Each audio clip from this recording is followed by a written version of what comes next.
Hong Kong continues to draw in crypto enthusiasts by embracing Web3 and creating regulatory frameworks, maybe a little bit faster than some other jurisdictions. The government's positive attitude towards crypto has attracted several firms and leaders to the area, including our next guest. Joining us now is Tron founder and Huobi Global Advisor Justin Sun. Welcome to the show, Justin.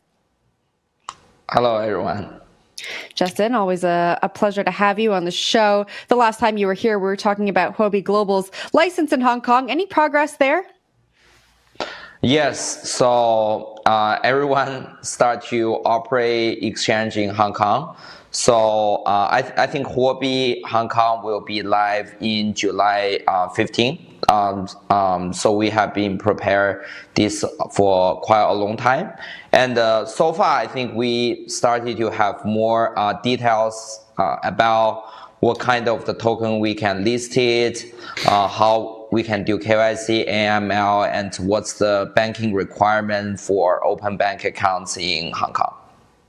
So what are those tokens that you can list? Can you tell us? Yes, sure. So right now, I think we received guidance. Basically, it's more about like how many of the index include those tokens. I think we have a list around like 20 of them. And also be aware, even without index reference, if you have a big trading volume, they still have a grace period.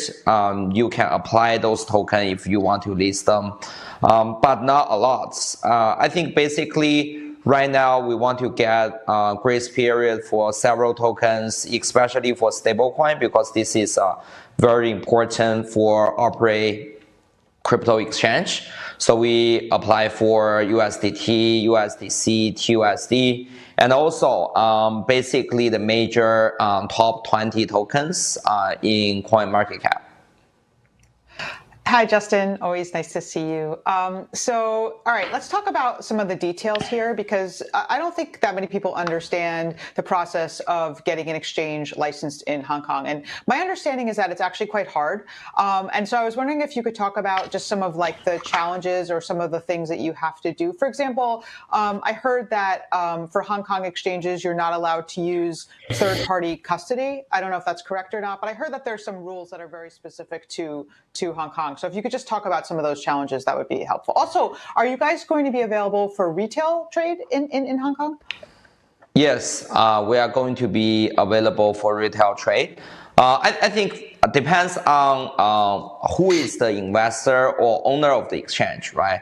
I think for example, you never operate like an exchange before. I believe Hong Kong license has very high requirements. Exactly, because they require you to operate exchange on your own, but the custody can't leave Hong Kong, so it's all gonna be all the cold storage, all the crypto assets needs to stay in Hong Kong, and you need to have like a very robust, basically hot wallet and cold wallet security solution. And also, they require to have many market surveillance tools, which prevents market manipulation, and also it requires you to open like bank accounts in the major Hong Kong banks. I think we have to do a little bit math about operate exchange in Hong Kong. If you never operate exchange before, I think at least you need to spend around 100 million Hong Kong dollars, which are around like 15 million US dollars every year to operate exchange. But for example, like Huobi, we already have those systems. So it's gonna be like, I believe like 20% or 30% of the cost we estimated. Thank you for that description. So let's just talk about Huobi for a second. So as we all know, Huobi was one of the biggest exchanges in mainland China. That's what Huobi was, right? It was a mainland Chinese, really popular exchange, right? Obviously, it doesn't have that market anymore the way that it once did. So I guess the question is like, can Huobi ever return to its former glory, right? Like, how are you going to kind of get Huobi back to that kind of status? Because now there's a lot of other exchanges. You know, that was really like Huobi's special thing, right? I'm not saying it can't have another special thing, but that was its special thing. So what's the plan here? Like, how do you kind of resurrect Huobi? Yes.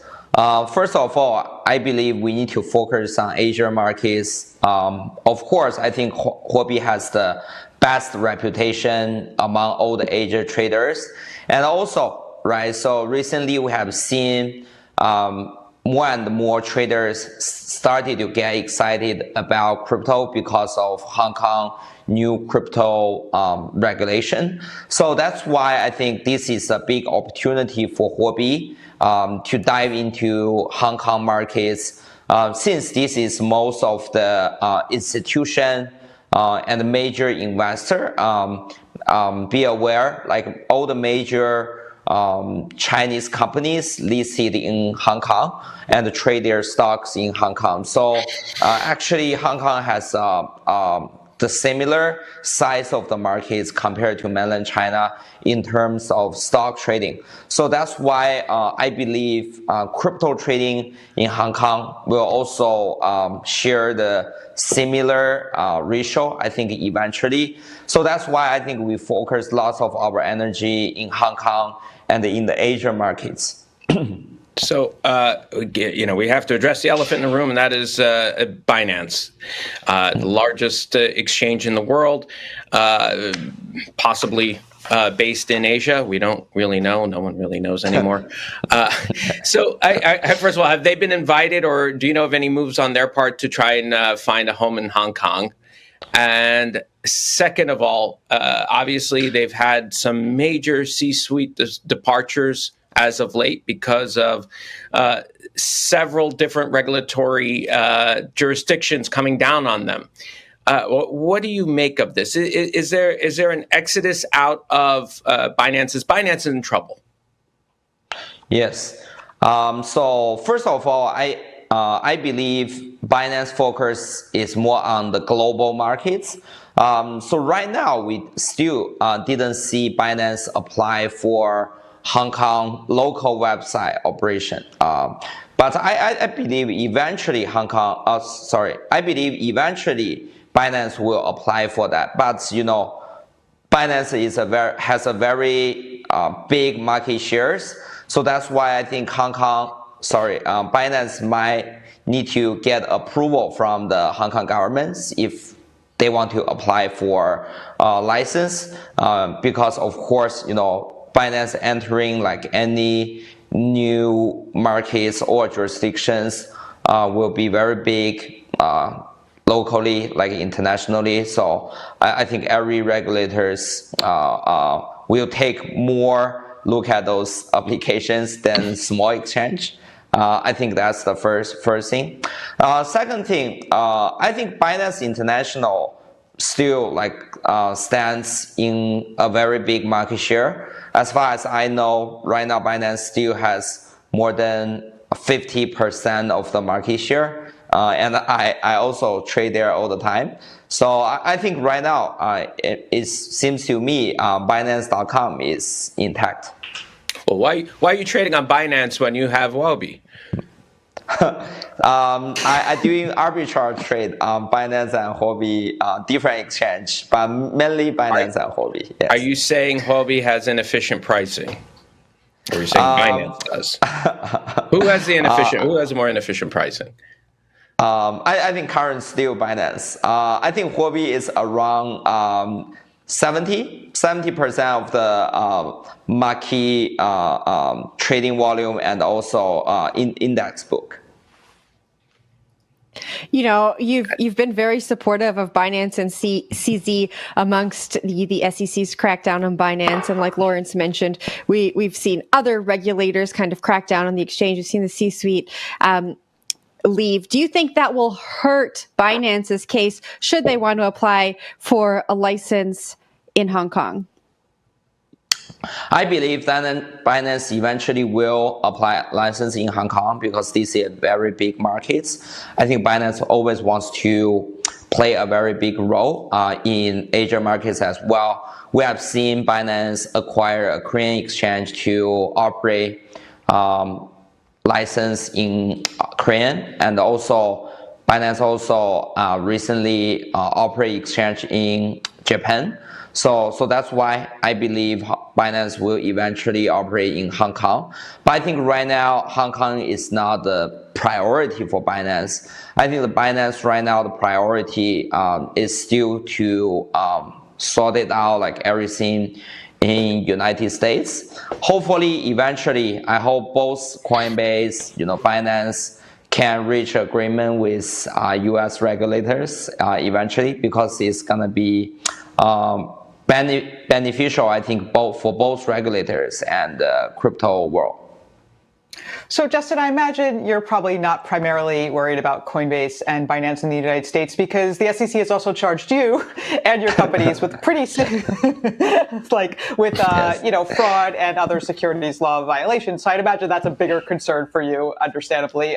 So let's just talk about that for a second. I mean, what do you think is going to happen here? I imagine that, you basically have to avoid the U.S. market now for at least some time. Does that matter? Is that affecting your business? What do you think is going to be the outcome of these SEC charges? Because they're pretty serious. Sure. So first of all, I think after Binance and Coinbase get charged by SEC, we become the small potato, and nobody even notice anymore, right? So, but of course, I think we respect SEC, and we hopefully eventually we can reach some of the agreements with them eventually. But right now, of course, I think after U.S. regulators start to crack down crypto in United States, recently we have spent most of our time in Hong Kong to build a crypto world in Hong Kong. But are you worried about this at all? Like, I know maybe it's small potatoes compared to Coinbase and Binance, but being charged with fraud and securities law violation, that's still not great, So I mean, is this a concern for you at all? I'm kind of optimistic. Eventually, I think we can reach agreement with regulators. Justin, have you spoken to CZ lately? Yes, we speak all the time. And so how's he doing, given that the C-suite has left, like Lawrence mentioned earlier, that he's being sued by all these regulators? How's he holding up? I think first of all, employees left companies, come and goes. It's normal, right? So, all at once? So first of all, I think it's not like I don't think it's like everyone leave at once, right? So I think it's few employees left Binance. So that's the first take. I think at least the people who talk to me all still stay with Binance. And also, Binance is a team more than 8,000 employees these days. So I wouldn't surprise, right? So if you have dozens of people left at once. So first of all, that's my take. Second, I think I also believe exchange, we need to look at their business, like market share, like trading volume. I think Binance currently still is in a very healthy status. Justin, real quick, I just want to tie this all up here. So we've been talking about these SEC charges, and I think the larger point here is that you're just still out there doing your thing in Asia. CZ's out there doing his thing all over the world. Does the U.S. crypto market still really matter at this point? I think, of course, U.S. crypto market still matters. I think in terms of crypto price, and also for everyone, right? It's still one of the center of crypto. But right now, it's just turns out for everyone, right? Even including Coinbase, the ROI in United States is very bad, right? So even Coinbase, I think, started to move their investment to Dubai, like, and in Mid East and Asia. So that's why I think I even see the news says like Coinbase started to contact like Hong Kong regulators to explore the possibility if they can operate there. So that's why I think for the next probably 1 or 2 years, the major narrative in crypto space is Web3 in Hong Kong. All right. And Justin, earlier this month, the first real world asset product, staked USDT, launched on the Tron blockchain. Can you tell us a little bit more about that and what people can expect? Yes, sure. So STUSDT is a product learned from STETH. So compare similar to Lido. So basically everyone can stake their stablecoin. Currently only supports USDT, but in the future I think USDC, TUSD, USDD and major stablecoin will be supported as well. So basically you can stake your stablecoin there and earn an interest around like 4 to 5%. And you can withdraw and unstake your stablecoin at any time. So basically, it's just like stake ETH product. It's involved, stable yield and good liquidity and tokenized stablecoin, yield stablecoin. So that's why I think it's a very good product. So if you want to use them, you can just go to stusdt.io and stake your stablecoin. And if you want to withdraw them, you can withdraw them like instantly. Justin, thank you very much for joining the show this morning. Thank you. That was Tron founder and Huobi global advisor Justin Sun.